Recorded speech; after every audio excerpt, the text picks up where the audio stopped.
Welcome to LOA Today. I'm Walt here with Monique Scott, and this is your daily dose of happy. We are so happy you decided to join us today. And Monique, we got off to a good start with our doing shows together last week. Of course, produced, and after one show, doing a show together, we actually got some listener mail, which was pretty cool. So I'm going to get to that in a moment, but I'm making it a practice last few days anyway to get some of the housekeeping chores done before we get to that. So I think this is actually my third day in a row. I'm actually remembering to say this. Putting the notes up on the screen helps, I'm just saying. But this is a little notice for Android users. If you've already heard it and already upgraded, great, just ignore it. If you haven't done the upgrade, Google and I had a little disagreement with the LOA Today app. Well, I won't go into the details because it's just not a fun story. But the bottom line is the way we settled it out, if you have the version of the app 1.1.83 or less, you can tell the top right corner of the screen shows what your version number is. If it's 8.3 or less, if it ends in 8.3 or less, your app's not going to update anymore. It'll update shows, but if any changes to the app, you won't get. So what you need to do is you need to uninstall the app and then install the latest version. You can do it through the link that's in most of the episodes. And then you'll be good to go. If you're an iPhone user, if you're a PC user, a Mac user, no problem. You're just fine. It's only for those lucky Android users. But once we get that all straightened out, at your end, we'll be good to go. The one thing I want to caution you, make sure that if you have version 8.3 or less, that you uninstall it first. You remove it from the phone first, delete it from the phone, and then install it. If you try to do it the other way around, let's just say you don't want to go there. Not a happy day, no. So yeah, so take care of that, get that out of the way, and then everything will be just hunky-dory. The other thing I want to tell people about, and I've been trying to remember to do this the last few days, and yesterday I remembered to do it. I'm going to do it again today. This actually came off of a show we did about almost 2 weeks ago. I was doing it with Rita Giganti on a Friday, and I was telling you, Monique, I think last week, about how I'm developing this side career, if you will, as a speaker. Yeah, public speaking. Right, public speaking. Well, I had been kind of broaching some of the ideas of what I've been putting together for my basic talk, my main talk. Mm-hmm. And one of the things I've been wanting to do, I think I mentioned to you, is I wanted to create games for people to play to build up self-love, self-esteem. And so I just started naming some games and describing them, as they came to my head. And Rita was getting all excited about it. She thought that was pretty cool. So I kind of just half-heartedly tossed out there, maybe we should do like an online games day for people who are listeners and who want to participate, and it would help me to kind of field test the games before I go give a talk and so forth. Yeah. And then I forgot about it. I just kind of skipped it for a week, 10 days, until till one of the listeners, oh my goodness, I got a little apple in my throat. To one of the listeners wrote and said that she was really interested in it and reminded me that I'd actually said that. And so I'm making it a point to kind of continue to put the feeler out there. If there are any other listeners, I've had a couple listeners now who have expressed interest, and if we can get a few more, so it really becomes worthwhile to actually have a group game like that, I'll schedule something on a weekend. So, use the LOA Today app. You can use the question form there to reach out to us, or send me an email, walt@loatoday.net, and get enough listeners. We'll put together a game day. It'll be fun. So sounds fun. Yeah, it'll be good. And then getting to the email that we got, this is from Barbie, who is a regular listener. And she says, thank you for sharing your college experience stories last week. I was so moved last week when I heard the episode. Your story resonated with me, Walt, and when I first heard it, having attended a large university myself and having a similar experience, albeit not as intense, when I heard Monique's too, and having such a similar story, I had to wonder, were we all caught in a naive bubble of the 1970s with parents not knowing how to prepare us for the new post-Vietnam War attitudes and influences prior to the Just Say No campaign? I was suddenly given all the independence, yet no self-discipline, curfews, and parental structure evaporated, or solid study habits established. I struggled socially because I had experienced the party scene and it wasn't appealing or affordable to continue. I had to work to attend college where whoops, the sentence structure fell apart, but she roomed with family funding. And she said, although I thought I was focused on acquiring an education, I blew it because I realized after years of analyzing, I didn't have the skill set to prioritize my time and energy. I got off track and my life took turns I wouldn't have intentionally manifested. And she said, I felt shame and disappointment for years, which fortunately and finally led her to the LA community through Louise Hay and Wayne Dyer's works, and eventually to us here on the show and to all of our fabulous co-hosts. And she says, by the way, make sure Cindy comes back. And I'm sure we're going to hear from Cindy again. You can count on that. Now, she also says, none of this was my parents' fault.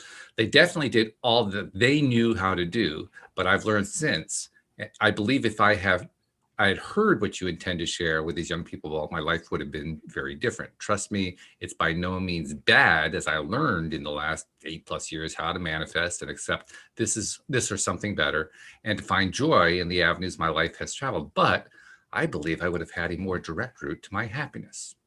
And then she also references yesterday's show with Dean regarding loving yourself as a powerful tool. She says, I also would like to join in on the game. So she's one of the people who wrote it in about playing on a weekend online game thing. And please keep up the amazing work, she says, and helping us raise all the vibes. And she concludes very nicely. So thank you very much, Barbie, for sending in that letter. Thanks, Barbie. How about that? We actually made a big impact on your first visit. Well, first official visit, I should say, as a co-host. So yeah, good stuff. And, as we're kind of like reflecting on what we talked about last week, have you had any other further thoughts about what we were talking about? Because I mean, I know it's been on my mind, partly because I'm still developing the talk, but I'm just curious, had you kind of carried on the conversation yourself outside of the podcast? Surprisingly, no, I haven't. I've been so mired down with work. I haven't had very many conversations at all with anyone. No, all right. Okay. Well, that's fine. No problem. I was just curious if you had any extra thoughts on it. I do know that as I've been figuring out my talk, I actually do have a core topic identified in 3 words or less. You're supposed to be able to have your elevator speech, right? So you can tell anybody at any given time what your talk is on. And I finally have narrowed it down. It's increasing self-love. So now I know what the topic of my talk is, which is good. It makes it easier to write the outline, among other things. Yes, and it's a topic that's well needed. I guess I did kind of have a conversation around that today. I didn't even realize it until just now with a relative, and we were talking about that. Yeah, it's like Barbie said in her email. It's not like parents don't want to have the talk. It's that they don't know how to have the talk. Right. And I don't think it's just the generation that went to school in the 70s either. I'm pretty sure this has been a problem that's been kind of continuing and even expanding over the decades since then. I'll just base it on the idea of what the statistics were that I've been able to dig up that I'm planning to use in the talk about how 98% of all college students experience moderate to severe stress, and how the numbers, the percentages of people who are reporting things like being exhausted without having done physical energy. These are college students, by the way. These are the ones who are like at the peak of their physical abilities and so forth. They're exhausted without doing anything. 67% or something like that, 75%. People who just feel sad for no reason at all, people who are dealing with depression. And yet, despite the fact that the modern schools have a whole lot more services available back when you and I were in school. Definitely.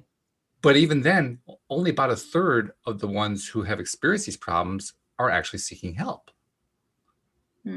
So basically, that means there's a larger chunk of the population that isn't getting help, that are continuing to experience the same kinds of pressures we knew, but on a larger scale. Right. Plus, you add in what's going on with, I'm sure you had to deal with financial aid. I had to deal with financial aid, but the cost of financial aid has risen. So that's piled on. And then, oh my God, COVID. Now they got COVID to deal with. It's a nightmare. It's so much. It's so much more. So I first of all, I'm not sure what a parent most parents would even know to say, even if they did understand the issue. Yeah. But I guess I'm feeling like let's revisit the issue of why it is we don't know more about self-love. That's kind of what we talked about last week, but boy, it is a big deal. And by the way, it doesn't limit itself to college. No. It goes on. Because my relative that I was talking to, we're the same age. She's 50 and I'm 50. So yeah. Okay. Yeah. Yeah. It goes on, and it goes on until we address it. But we don't know to address it. Right. And it's interesting that it's not really something that society talks about, because like I said, a lot of times it gets misconstrued as loving, in my opinion, loving yourself, but then maybe coming across as arrogant or I don't know, self-righteous, or you think you're all that, or who are you? But it's really not about that at all. It really is just about loving and appreciating yourself for who you are. And I don't think that society is really great at helping us to find our own individuality. I think you'll agree with me now, Walt. It's so much more, it's better now than it is. Back in the 70s. The conformity is not as great. You can see that with the kids today, the music, how they express themselves physically, as well as, verbally through music and arts and other stuff. It wasn't like that when we were coming up. So I think it's a little bit better now, but still overall, a lot of people have been shamed into feeling like, well, if you don't fit this box, something's wrong with you. Or if you don't think like this, or you don't belong to this party, or you don't dress like this, right? Something's wrong with you. And that translate, I think, over to people self-loathing, starting to not appreciate and love themselves as the individuals that we all are. I agree completely. I totally agree. And actually, I mean, you identified some things that are different, but actually there's not a whole lot of difference. I mean, what are the other differences? Well, we have computers now. We've got smartphones now. We got social media now. We got the Real Housewives now. But I mean, there aren't all that many differences. It's fairly similar. It's just there's more of the stuff. That's about it. More information. More information. Access to information. Right? Yeah. And a lot of it's wrong. A lot. No, Walt, if it's on the internet, it's got to be real. It's all true. Right. But no, actually, there's a good thing there. There's a good thing there. I mean, this is kind of a tangent, but especially with all the stuff that's gone on politically and all the stuff that's been going on, where all the major stuff is concerned, the economic issues, the COVID issues, the racial issues. I mean, all of them. There is so much disinformation out there. And the good part about that is when you get basically run over by disinformation and you aren't really good at sorting it out, it's kind of like being thrown into the deep end of the swimming pool and learning how to swim. It's not the best way to learn, but you do learn. Yeah. It's just that it's painful. Yeah. And I think that's what's going on. Not only are you not taught to sort it out, but if you're a young adolescent or a young adult, like we were going to college, do you even really know to sort it out? Do you even really know that you should be taking a stop and looking at these individual things that make you look at yourself or how you feel about yourself? I know I didn't. Like, coming into the awareness of the law of attraction, before whatever thought came into my mind, I just thought that was normal. I didn't even know I had control to think a different thought, right?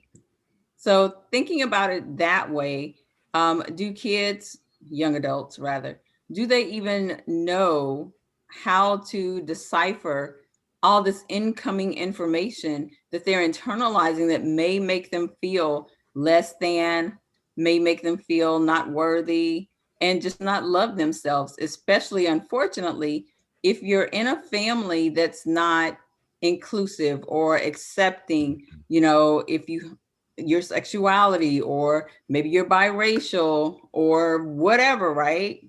Mm-hmm. So it can be a lot. It can be a lot for kids, but also just people in general.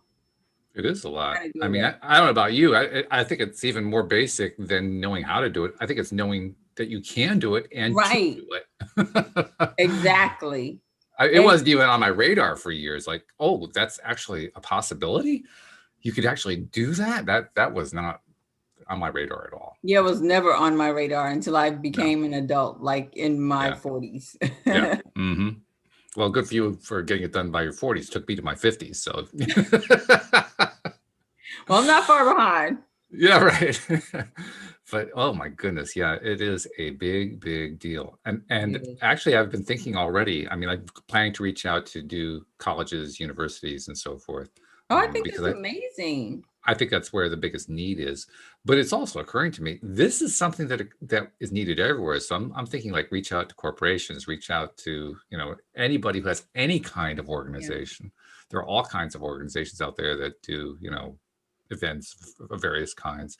Hmm. And I mean, I just did what I like to do whenever I'm doing research to find out what's going on with the population regarding X, whatever X is. I'll do normal research. I'll Google it, I'll do that kind of stuff.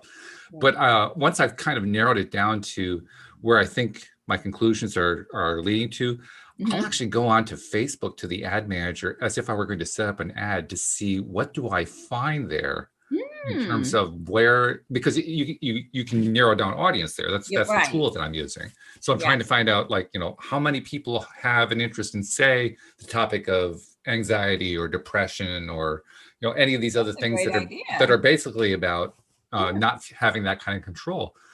And the numbers are scary. Huge, like hundreds of millions of people being tapped into these issues. And I'm thinking, is there any aspect of society that doesn't need this message? Right. And I think it's so important as well, because when you think about it, it also can spill over into your family life, especially Absolutely. people who are having children when you become a parent. A Yeah. lot of people, projecting their self-loathing or whatever onto their children, right? So it's really important for us to learn to love and appreciate ourselves so that we can give that to others, because like I said, you cannot give to someone what you don't have for yourself. That's the truth. Oh, Yeah. that is really true.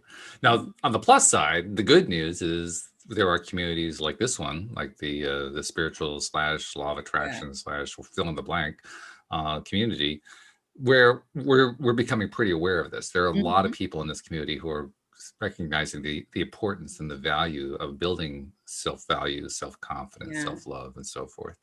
And so that's positive. And combine that with the perception that many people have, myself included, that there's this kind of a spiritual awakening going on very slowly, but happening worldwide. Certain places more than in other places, but nevertheless, it's happening everywhere. Right. That's encouraging. Very. Especially in the face of what we grew up with, it's like, oh my God, there's actually some awakening going on here on something that's really, really important. It's cool. Yeah.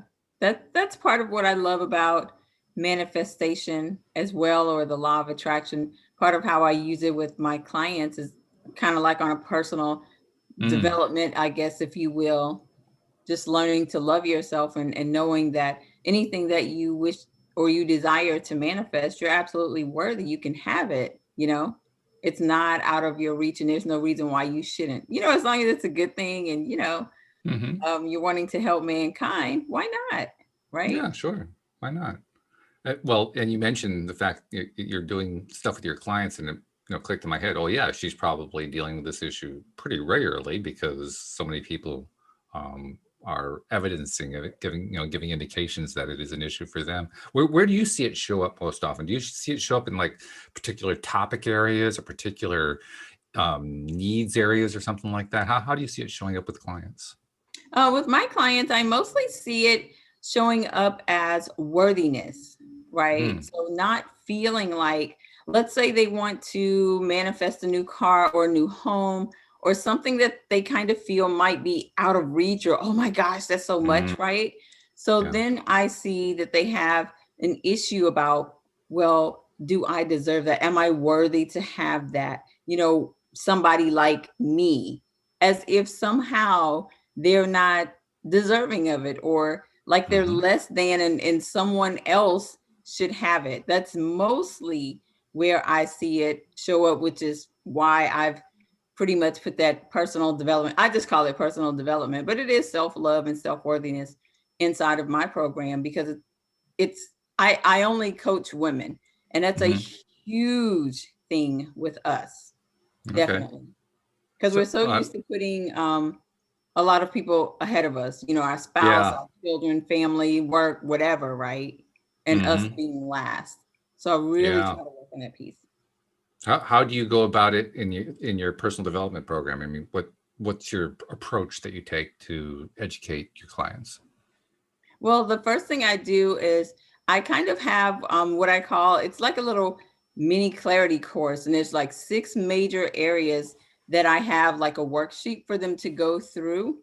Mm-hmm. And part of the worksheet is you look at where you are now and what you have now, how you feel about yourself now. And the next part is, where do you see yourself? Where do you want to go? What do you believe is possible for you? So that's like the very first place that I start, not only so that I get an assessment of where they are, but so that they get an opportunity to see how they think. Because a lot of times, Walt, I don't think people are really aware, especially like if you do a lot of negative self-talk, people are not aware that they're saying these negative things, right? Or feeling these negative thoughts. So it's really just me getting them outside of themselves and letting them read it back and be like, oh my gosh, I really feel like that. Oh my gosh, I really think that about myself, or you know what I mean? Yeah, And so sure. then I go from there. You're establishing a baseline is what you're doing, so that as you do work with them, then you can point back and say, well, let's see how far we've actually progressed from when we started. So that makes sense. Yeah. Exactly. Very scientific way of doing it. And then when you, well, yeah, it is. I mean, let's be honest, it's good. And let's also follow up and ask, well, okay, so you've established the baseline. Where do you go next? Does it go case by case, or is there a particular approach you always take? I My program is kind of like a hybrid where it's sort of case by case. It's kind of like a one-on-one and group coaching. Mm-hmm. So it is individualized based on the person, but by and large, Walt, they all pretty much feel the same way or have the same Mm-hmm. feelings. So from there, yeah, I have like a particular kind of methodology that I take them through on how to, it's similar to kind of like Tony Robbins, I guess, if you're familiar with him, and Yeah, this sure. whole personal power kind of Right. thing, right? Just starting to empower them about where they want to go and what's possible for them. Mm-hmm. So you're basically opening up the horizons at that point, saying, here's stuff you hadn't really perhaps thought about that could be where you could get to. And it really is available to you. It's not just a pipe dream. Right. And that's the little light bulb that I love to see that goes off when they do realize, oh my gosh, this is available for me.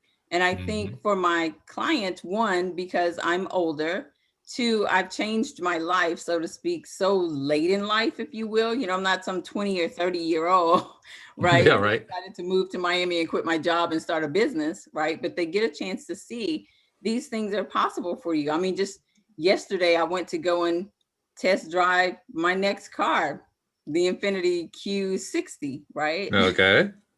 So, I mean, like, I don't know, 5 years ago, no, I wouldn't have thought that that was possible for me, or, ooh, that car, that's too much for me. Let me just get something, Right. average or whatever, right? But I love that they get a chance to see that, hey, if I can do it, you can do it. There's nothing special about me. You just have to know what you want and be willing to go after it and believe that you can have it. Well, I have to partly disagree. I think there's a lot that's special about you, but we'll leave that for the moment. Continuing on Thank with what you. you talk about with your clients, though, I love what you're doing there, and what you're doing reminds me of something that Louise and I have done at various times. We called it LOAing, Uh-huh. or laying LOA groundwork. We would go, like, let's say we would go car hunting Mhm. for a car that we couldn't possibly afford, Right. just to experience sitting in the car in the showroom. or maybe even taking it out on a test drive and getting Right. into the vibrational feel of that, or house hunting for a house that's way outside of our price range, Right. you know, and walk into the house and, oh yeah, this would be good. I can't believe they did that with the kitchen. All that's all the Yeah. things that you would normally do as if Yeah. you're the real buyer, right? Exactly. And it Exactly. works. It actually works. You have to do it a number of times, I found. But if you do it a number of times, you start to believe, you start to build it up in your mind. And it does contribute to the overall plan, I'll call it. I don't really actually follow a plan, but in a sense, there's a plan. There's a plan of, I have various things that I'm trying to attract into my life. So that's a plan, kind of, sort of. And it advances the plan in ways that I don't actually see immediately, but Right. it does. Mainly because it's building, like you said, it builds my own self-confidence, my own belief that, yeah, I really can get that stuff. I really can have that. It's a big deal.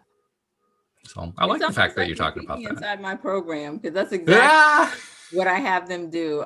You know me, Walt. I don't believe in manifesting small. I don't believe in manifesting in small stages. I've not done it. I don't think that it's necessary, but that's my opinion. So again, I tell my clients, if you want the Maserati, why bother with the Mazda? You don't want you don't want that, right? I love it. You do want the Maserati or the Mercedes or the Porsche, right? So go after it. There's no rule that says, oh, you got to start out with a Ford, then you got to move to Nissan, then you got to move to Infinity. And, there's no steps, so to speak. About the other kind of steps I can point to is, where's your belief at?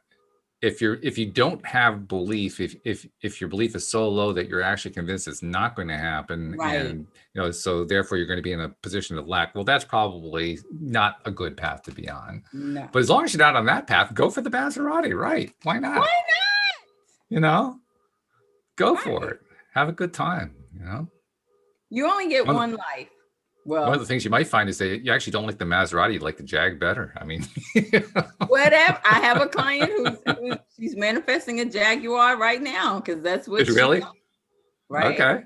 Yeah. Well, Louis D'Souza, who does the Monday show with me, manifested. He has a whole story about how he manifested his Jag, and it was cool. It was fun, and it was ideal manifestation in the sense that he wasn't trying to go to work to manifest it. I mean, there's nothing wrong with manifesting by going to work. He just wasn't trying to do that. He was just trying to get in the vibrational place to see what would happen, and ended up getting a used Jag that he loves.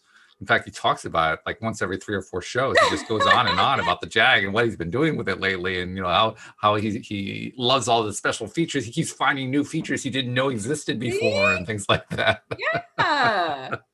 Exactly. And I love that. I love the fact that, he wasn't really focused on working hard for it, but more so getting into alignment with the thing that he was looking to attract to him. That's important too.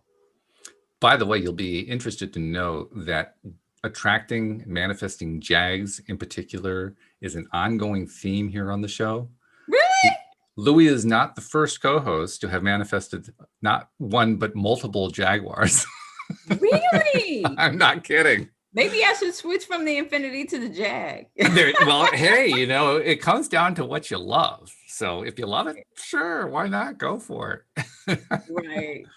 One of my earliest co-hosts was Wendy Dillard. She was on with me for almost a year. And unlike you guys, she was doing all 5 days with me. She did all of the afternoon shows. Yeah. So she was only on for a year, but she did like 5 years worth in that 1 year. Yeah. Yeah. So she did a lot of episodes with me. And she told me the story about how she not only manifested a Jag for herself, but she manifested one for her husband, who got jealous when she got hers. Oh, love it. Yeah. So that's kind of what kicked it off. And then I had another co-host who was on for a short time, Stephen Rowell, who's a friend of Daniel Mangana's, who's now a co-host. And Steve had a time period where he was just manifesting cars all over the place. It was crazy. Really? Yes. Oh, yes. And just like, in fact, in his case, it almost didn't matter what the car was. As long as it was a sports car, he wanted to manifest it. And then once he manifested, he didn't care about it anymore. He just wanted to return it to the deal and get the next one. It sounds like the thrill of the manifesting is what he It really is. enjoyed. That's what he He loved. could do it. Yeah. And That's pretty cool. I've actually lost touch with Steve. Steve, if you happen to be listening in, get in touch with me, because my old contact information for you doesn't work anymore. But Yes, Steve, yeah, and he I had want to hear fun. the stories too. Absolutely. Yeah. Yeah. Really, really cool. So, okay, maybe you'll be the next Jag story. We'll find out. Who knows? Although they did have one on the lot yesterday. Oh, really? Yeah, they did. Did you go over to look at it? I did, but that's too much car for me. I like a two-seater. Since I'm single, I like two-doors. I like coupes. Okay. Okay. Well, now you know. That's part of the process, isn't it? It's Yeah. identifying what you like and what you don't like. I'm very clear on that. That's good. You must be a very, very much of a master manifester if you're that clear, because that's what it takes, is the clarity. It really does. It really does. And that's kind of some of the stuff that I talk about on Clubhouse during the week as well. Just people being clear on what it is that they want. Because we have so many choices, Walt, so many choices. People just don't know, like, well, I could have this or I could have that. You can have it all. But what do you want now? Right? What are we going to focus on? What's the one thing we're going to focus on right now? Yeah. Yeah. Now, the way you said that, I'm not criticizing what you said, but it just cued something in my mind. Sure. The way you said that reflects to me something that I hear from people who run into frustrations, and that is that they get very clear about something that they want, but it doesn't show up. And then when we dig in a little bit further, we find, they were in great clarity for that moment, and for the rest of their lives, they're in crap clarity. they're not in a good space, but they don't see that part. Right. I imagine that's something you run into with clients too. Yeah, sometimes. Not very often, but yeah, sometimes. Oh, good. Well, not very often is an improvement as far as I'm concerned. Yeah. I'd like That's to really think they're doing a little bit of a good job, right? And helping them to get clear on what they want and teaching, I don't know if I want to say teaching them how to raise their vibration, but showing them how to do it and how to stay there so that they manifest things that they want. Because that's a struggle too for a lot of people, staying in their vibration, especially like you said, when you don't see anything showing up or it doesn't look like anything's happening. And I always tell them that's when I feel like the universe is working the most, when you don't see anything happening, because that's usually how it works out for me when I start to get a little frustrated. But I know that the impatience is just that. It's a little bit of doubt starting to creep in. That's why I'm getting impatient, because it's not showing up. So then I, kind of have to reel myself back in, like, okay. It's coming. Just calm down. It always comes. Yeah, that's good. As you know, I mentioned it at the top of the cast today. I'm putting together a series of games. I mean, that's the whole idea of having that game weekend. And I'm going to be using it in my talks that I put together. And I've been kind of figuring out what some of those games are. Those are all about raising vibration. That's the whole purpose, to get into that better mindset and into more of a self-loving mindset and a higher self-confidence mindset. But of course, games are only one way to go about doing that. Are there any particular things you like to teach? Any particular processes or activities or anything like that that you teach to your clients that you'd want to share about how to build and maintain? It's the maintaining that's the really big deal, maintaining that high vibration. Yeah, I mean, it's not like super woo-woo or anything. It doesn't have to be. I just teach them what has worked for me. So I have a favorite, I guess if you want to call it a law of attraction YouTube channel. And on the channel, all the guy does is read manifestation stories that people have sent him literally from around the world. That's it. It's just one guy holding his phone, reading people's manifestation stories. And so I have found that when I listen to at least 2 or 3, sometimes up to 5 of them, it helps to build not only my confidence in being able to manifest, but also just listening to the various scenarios of I'm telling you, Walt, it's everything from money to businesses to jobs to babies. Mm, Yeah, when cool. the doctor said you could not have a baby, Right. getting pregnant, everything you can think of. And so I have what I call like a manifestation resource guide. And it's just a link to, it has to be like 20 different stories that I think kind of runs the gamut from this to that, A to Z, if you will. And I've found that when they listen to those manifestation stories, it helps to raise their vibration. They're less doubtful. They feel more confident that, okay, so if that happened for them, surely this can happen for me. And that tends to raise their vibration. And I tell them, if you're not feeling particularly happy, or you're having a bad day or something like that, or you're in a lower vibration, listen to a song that makes you happy. Think Mm, about something or someone that makes you happy, something that's going to consciously put you at a higher vibration. And I do tell them, look, it's not always easy, because when we're feeling bad or sad or down, we have a tendency to want to stay there because, I mean, honestly, it kind of feels good in the moment, it does. Hmm. Yep. right? And we It's we true. feel like we are entitled to feel that way, and of course we are. It's our feelings, right? Sure. But I let them know it's okay. Feel it, acknowledge it, don't stay there. Move on. Consciously decide, okay, I see what's going on. Let me find something to raise my vibration and change my thoughts. And that's a lot of it, just getting them to understand that you have to take control of your own thoughts, right? You just can't expect the feelings or the thoughts to go away. That's true. Yeah. Taking that responsibility is a huge deal. And you also reminded me of something I'd forgotten. I actually put out a book a few years ago Mhm. called Real Success Stories of the Law of Attraction that I Really? co-wrote with a bunch of other life coaches like yourself. About 30 or 40 of us put together, contributed these stories. I edited the whole thing. Yeah, it's available on Amazon. And I'd Cool. forgotten that that would be a resource that I could use for this. But yeah, it's Heck right there. yeah. It's both in paperback and Kindle format. And yeah, take a look at it.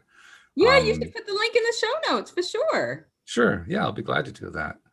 But you're reminding me that's a good resource that I can include in my talk. I'd forgotten about that. So thank you for the heads up. Oh, sure. Oh, Walt, can I tell you kind of like a manifestation game that I did this Yeah, week? sure. Absolutely. So I wrote about it on Facebook. And what's today? Wednesday. So I think this was Monday. So Okay. Sunday, I decided, you know what? Tomorrow when I'm walking home from the gym, I'm going to manifest 20 cents. Cool. That's it. 20 cents, right? Um, a lot of times when I'm walking from the gym here in the apartment complex and I'm walking back, I might find a penny or two, maybe. Most times not, but sometimes I do, right? So then I set the intention. I said, you know what? Tomorrow morning when I walk back from the gym, I'm going to manifest 20 cents, 2 dimes. That's what I saw in my mind, right? 2 dimes. Hmm. So on the way back, walking, I'm looking and I'm looking on the ground and I'm walking, I'm looking. I found the penny and I was like, okay, God, here we go. Here we go. I was getting all excited, right? I Hmm. walk a little bit further. I came across a nickel. All right, now we're getting somewhere. Okay. So as I began walking more and more, I was like, okay, God, so where's the rest? And this might be a little controversial for some people, but I hear God speaking to me, right? So just like I hear On you. this show, there's nothing controversial about Oh, that. okay, good. We got people way ahead of you. You're Uh, like 45th in line. Don't worry about it. okay, great. So I heard God tell me, if you want wealth and abundance, Monique, it's not just going to come to you. You have to do your part. You got to do something. And I said, okay, God. So I'm going to keep walking around this parking lot until I find the rest of my money, right? Okay. All right. So long story short, the next thing I came across was a dime. By the time I got home from walking the parking lot, I had 24 cents. Ah, 24 cents, right? all right. And so the moral of that story for me, Walt, was one, seek and you shall find, right? So Mm-hmm. if you expect abundance, you'll receive abundance. And I believe that Mhm. that's why I found it, so to speak, the money is because I expected to. I asked, but I also expected to receive the thing that I was looking to manifest, right? There was Mhm. no doubt in my mind as I was walking whether or not I was going to find the 20 cents. Now, mind you, it didn't come in the form that I thought it was going to come, like the 2 dimes, right? True. Yeah. But isn't that somehow sometimes how our manifestations go though? It Most of the manifests, time, I but would not in say. the way that we think it's gonna Yeah. I mean, manifest. it's really cool when they come out exact, but it's not. It doesn't have vibration is vibration. 2 dimes and 4 nickels. It's the same vibration. There's not a whole lot of difference going on there. Right. You Right. know. Exactly. So why get worked up about? Well, yeah, but it didn't vibrate the way I wanted it to. It's not, that's just too petty for me. I can't handle that one. But there's probably always gonna be somebody out there who Oh, of says, course, yeah. well, yeah, but But I'm with you, Walt. I'm just glad that I get the manifestation, right? yeah, God, universe, handle it how you're gonna handle it. Do your part, right? But I'm expecting it to come. And so I was just like super excited when I got into the apartment and I put the money down on the countertop and I was, told my daughter, look what I got, look what I got, look what I got. She comes running over, Walt, and she looks and she's like, that's it. yeah, Like, right. yeah, but you don't understand, right? And so I had to tell her the whole story. And I'm teaching her how to manifest, right? Mm. She's getting there. It's not as good as Mm. me, but she's getting there, Mm. right? Mm. Mm-hmm. So Yeah, once I explained to her why I was so excited, then it was kind of like almost like a sarcastic pat on the back, like, okay, mom, yeah. that's great, dear, kind of thing, right? Hey, a pat on But the I back is a pat on the back. I don't really care.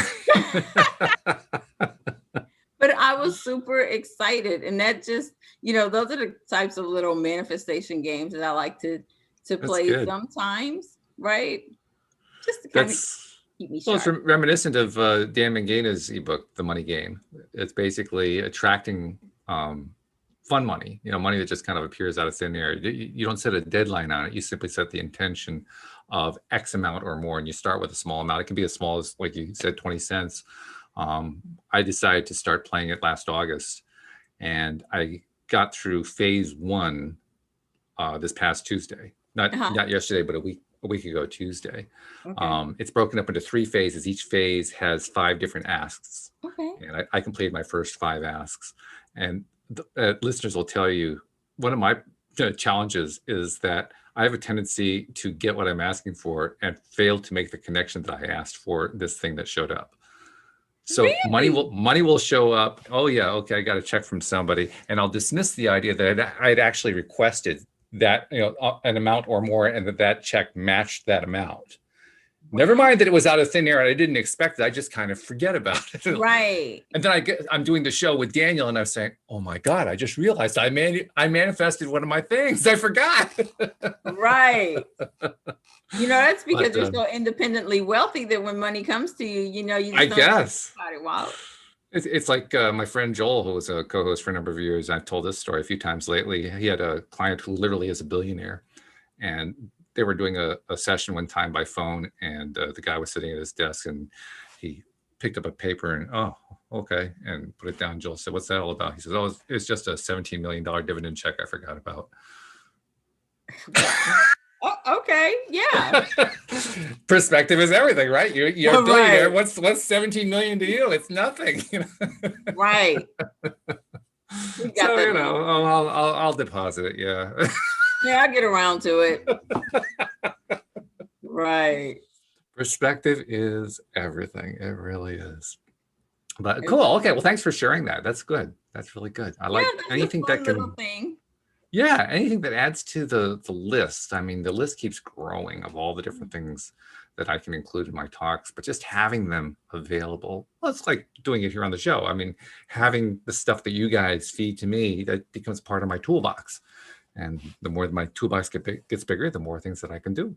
So yeah, I'm appreciating that. Thank you very much. I'm sure.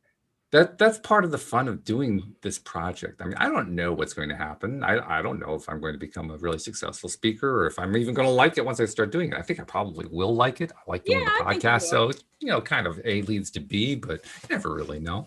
But it's a fun process. And that's a nice turnaround. That's a nice change for me.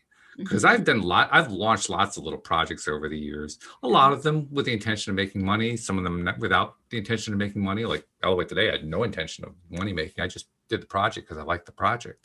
Right. But in all the cases where there was at least some possibility of money involved, I would very quickly get into a space of angst, of anxiety. Mm. Like, oh, Jesus, is going to work out and so forth. This is one of those times, and I'm sure this is because of work I've been doing on my own self-love and my own self-confidence over the years, particularly Mhm. through doing the show. This is one where I'm in the middle of the project and there's no anxiety. There's none at all. Oh, The that's biggest anxiety is, can I get this next phase done today? That's the biggest anxiety. You know, Never anything about, well, is it going to work out? If it works out, it works out. If it doesn't work out, it doesn't work out. I'm not you're like not so attached to attached it. to it. Yeah, I'm not attached. And that makes it fun, Yeah. surprisingly. I mean, I'm doing stuff that I've done in the past, graphic design for, creating a pricing sheet and, creating the video and, various tasks that I know how to do that Mhm. are jobs, they're work, they're not fun, fun, fun. Oh, I can hardly wait to get this done. But they're fun. Right. They're fun. There's a fun side to them. And it's simply because I'm feeling better about myself. Number one, that's the most That's important one. good. And Yeah. number two, I have no attachment to the outcome. This is And a lot good. of times when you don't have attachment to the outcome, that's when it comes. And Well, you're yeah, I'm like, kind of oh my expecting God. it's going to, it's building that certainty. We talked about that last week, that sense of certainty. Yeah. The sense of certainty is building pretty strong. I figured that out today for sure when I was putting together that pricing sheet because I saw what I put down for prices. If I had put these prices down, say 3 years ago, I would have said, yeah, forget this one. This isn't going to work. And I would have thrown it out because I would have said that was far too high. No one's going to ever pay me for that.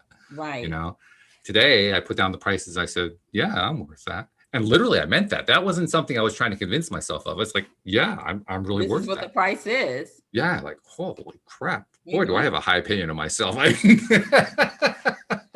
Hey, you're getting paid for all that knowledge that you've gained over the years. exactly. Yeah. Well, it reminds me of a story. I don't know if this is a true story, but it's a story from the 19th century about a court case. Mhm. It was the case of an artist who had been commissioned to do a painting for a patron, and the patron ended up taking him to court, claiming that he had charged too much money to do the painting. Uh-huh.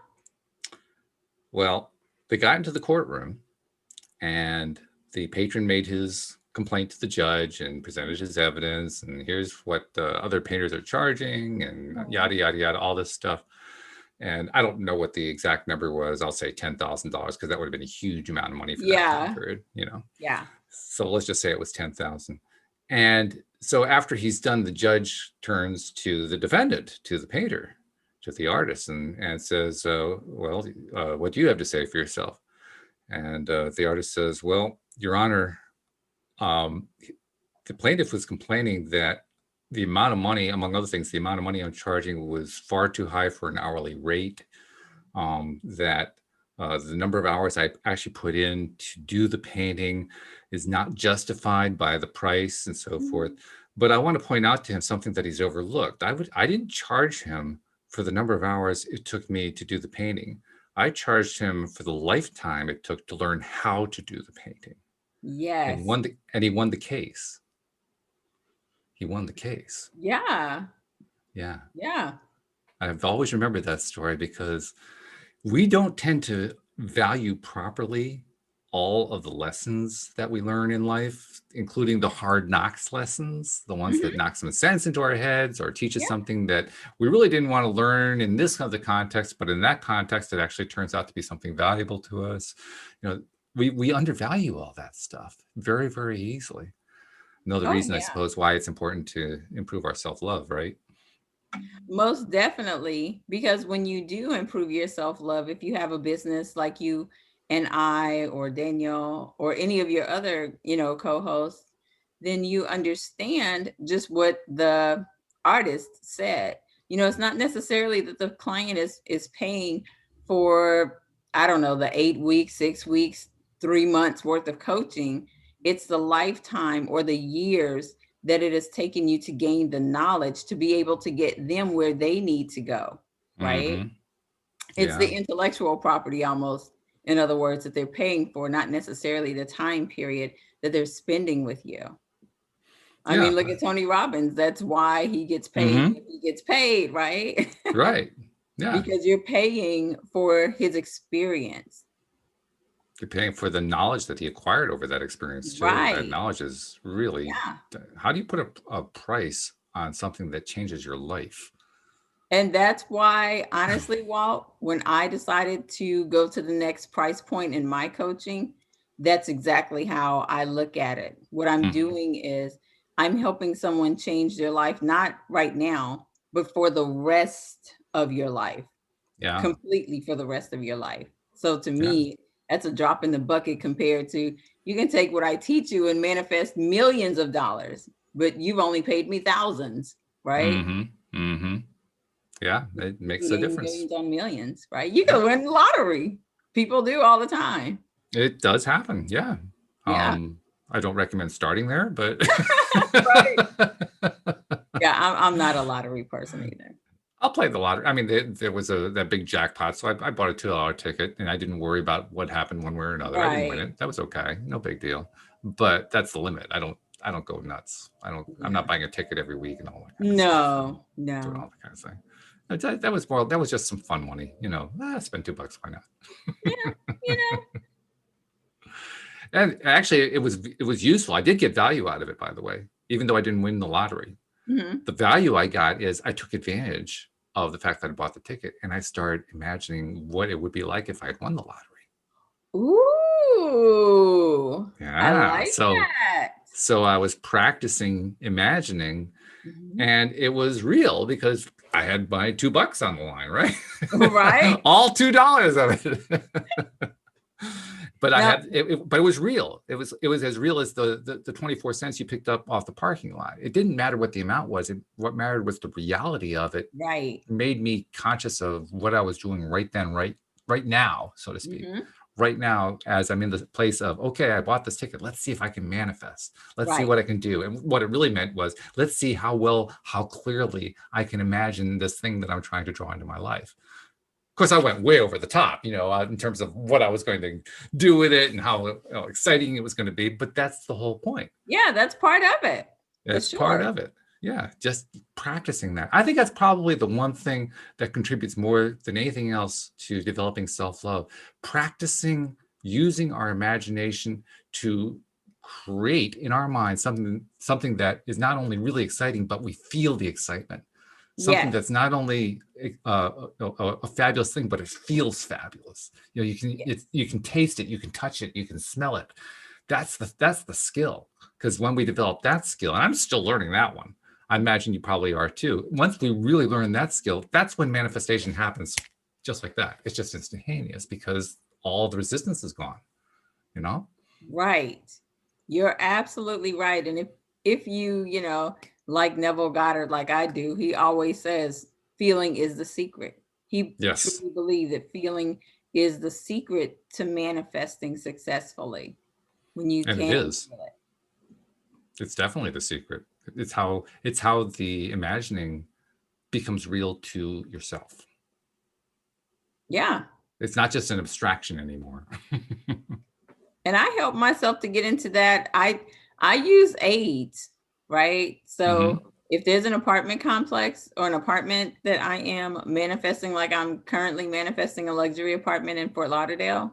Okay. So I went on a tour and I took a video, and I look at that video several times a day. And the way that I filmed it is if I am walking into it. So I imagine it as my home, and when everything that's there, I see my furniture. I don't see how they have it furnished, right? And I get into the feeling, I get into the vibration that this is actually mind and that I'm coming home. Walt, I even went so far as to drive there, and I took a video of driving down the road and turning in to the Nice. thing during the daytime. And I also did the same thing for nighttime. I love it. Yeah. Oh, great. What attention to detail. That is Yeah. really great. Yeah. Well, you're reminding me, I call it my vision video. We talked last week about how I have aphantasia and I'm not really able to put images into my mind. So that's Right. one of my replacements. I actually have put together a video. It focuses on 3 areas of my life that I'm attracting stuff in. And one of them is a house. And in this case, it's actually a video that was put together by a builder in Michigan. Now, I have no intention of moving to Michigan, but I Right. liked a lot of elements of the house. And then Uh-huh. my wife picked out some other images of other houses, like a butler's pantry or a kitchen or whatever that she liked. And we kind of interspersed them. So we put together this video that's about, I don't know, that portion of the video is probably about 5 minutes long of Uh-huh. just walking through a house, including, like you said, walking into the front door, Mhm. so and that's what I play for myself every day. It's part of that video. It's a 3-part video. Yeah. Yeah. And it's effective. I can tell it's effective. Even though the house hasn't shown up yet, I still know it's effective because the way I feel about the Right. house has improved substantially since I created that video about almost 2 years ago. Yeah. Nice. Yeah. Nice. It's very important stuff. So yeah, I Yeah. like it. I love the fact that you did the video. What are you going to do with all that footage you shot? Usually after I manifest whatever I'm looking to manifest, I usually get rid of it. Okay. Sometime. Okay, but until you manifest it, what do you do with it? Oh, I just keep looking at it. You do? Okay. Yep. Every day I keep looking at it. I'm huge on scripting too. Okay. So scripting and visualization are the 2 things that work the best for me. I'm pretty good at getting into the feeling. What? That's not hard for me. How do you use scripting? What's your approach? I usually script at night. So once I'm going into the alpha state right before bed, as I'm scripting, I am thinking about again Neville Goddard. So I'm always thinking about the end scene of what it is that I'm imagining. And for me, living in this apartment, right, that I want or that I'm going to get. So I usually start out the whole Bob Proctor way. I'm so happy and grateful, right? Okay. Yep. Yep. Always giving gratitude for the thing as it manifests. I'm always writing it in the present tense. So I'm so happy and grateful that I live at Society Los Olas and I love my apartment. I'm so happy and grateful that at night I get a chance to see the city lit up. I'm so happy and grateful that I get to look at the boats every day on New River, on and on and on, right? But it's always in the present tense. And as I'm writing it, I have to imagine it. And I'm able to imagine it, Walt, because I have this video that I've watched over and over and over. So as I'm writing it, I visually see that video in my mind as Yeah, I'm you writing. provide the details. You have details to draw upon. It's a whole lot easier to have something like that to reference than to try to make them up in your mind out of thin air. And that's what exactly. That's what I teach my clients. If there's something you want specifically where that clarity comes in at, hey, if you can find a picture, if you can physically go there like I was able to and take a video, right? Anything that helps you. Yeah. That's really good. I like that. I like you're using video too. I'm glad to hear somebody else is doing that. I'm sure there are listeners who are doing it too, but I don't remember any other co-hosts who are doing it besides me. So it's nice to know there's another one who's doing video. Oh yeah. I'm a visual person. That's true. Yeah. Yeah. Yeah. Well, I'm not a visual person. I'm still using it. That's why I'm doing it, because the visual doesn't work so well. So I got to feed it somehow. Right. Exactly. Because like you said, it can be hard or difficult for some people to visualize it. So if you got an aid to help you, that's even better. Yeah. Now I don't have to worry about that. I can't put it in my mind. I don't have to put it in my mind. I just look at it. It's right there. It's on the screen. Yeah. Just memorize the video like I do. Yeah. Or at least memorize what I can remember of it. Doesn't matter as long as it's improving. So, all right. Well, this has been really, really good. In fact, you're giving me some ideas for what we can talk about next week. But for the moment, we'll have to draw a close to the proceedings today. Thank you very much for all your insights. And thank you for suggestions that I'm going to use in my talk. I appreciate that very much. And thank you to Barbie for sending in her note. We appreciate that. Thanks, Thank you to all of our Barbie. live streamers and all of our podcast listeners, because without you, we wouldn't have a podcast. We'll see you all next time here on LOA Today. Goodbye, everybody. Bye.